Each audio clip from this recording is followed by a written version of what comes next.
ಹೇಳಿಲ್ವ ನಿಮಗೆ? ಇಲ್ಲ ಹೇಳಿಲ್ಲ, ನೀವೇ ಹೇಳ್ಬಿಡಿ.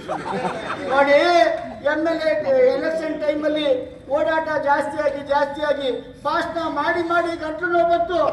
ಆಸ್ಪತ್ರೆಗೆ ಹೋಗಿ ತೋರಿಸಿದ್ಮೇಲೆ 2 ವರ್ಷ ಮಾತಾಡಬಾರ್ದು, ರೆಸ್ಟ್ ತಗೋಬೇಕು ಅಂತ ಡಾಕ್ಟರ್ ಹೇಳಿದ್ರು. 2 ವರ್ಷ ಕಳೆದೋಯ್ತು. ಅದಾದ್ಮೇಲೆ ಮನೆಯವರೆಲ್ಲ ಸೇರ್ಕೊಂಡು ಮಡಿಕೇರಿಯಿಂದ ಒಂದು ಹುಡುಗಿ ನೋಡಿ ಮದುವೆ ಮಾಡಿದ್ರು. ಮದುವೆ ಆದ್ಮೇಲೆ ಹನಿಮೂನ್ಗೆ ಅಂತ ಬಿಟ್ಟು 2 ವರ್ಷ ಕಳೆದೋಯ್ತು. 4 ವರ್ಷ ಆಗೋಯ್ತು. ಅದಾದ್ಮೇಲೆ ನಾನು ಸುಮ್ಮನಾದ್ನ ಆಗ್ಲಿಲ್ಲ.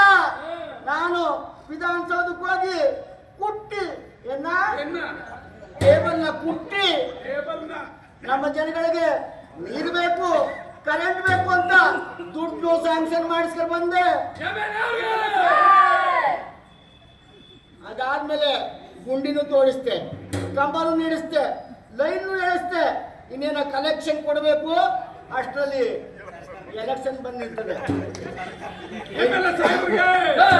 ಇಂಥ ಸಂದರ್ಭದಲ್ಲಿ ನಾನು ನಿಮ್ಮಲ್ಲಿ ಮನವಿ ಮಾಡ್ತಾ ಇದ್ದೀನಿ.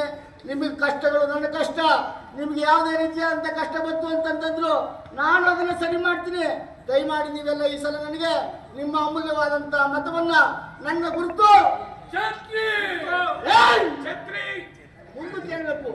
ಛತ್ರಿ ಗುರುತಿಗೆ ಮತ ಕೊಟ್ಟು ನನ್ನ ಜಯಶಾಲಿಯನ್ನ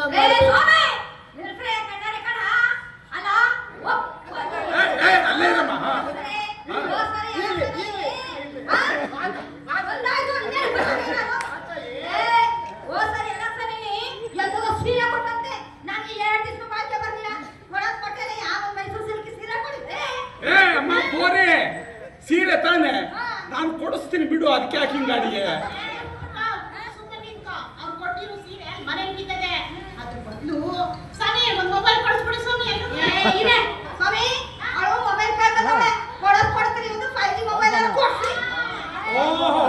ಹೆಂಗಸರಿಗೆ ಸಮಯ ಹೋದ್ಸಲಿ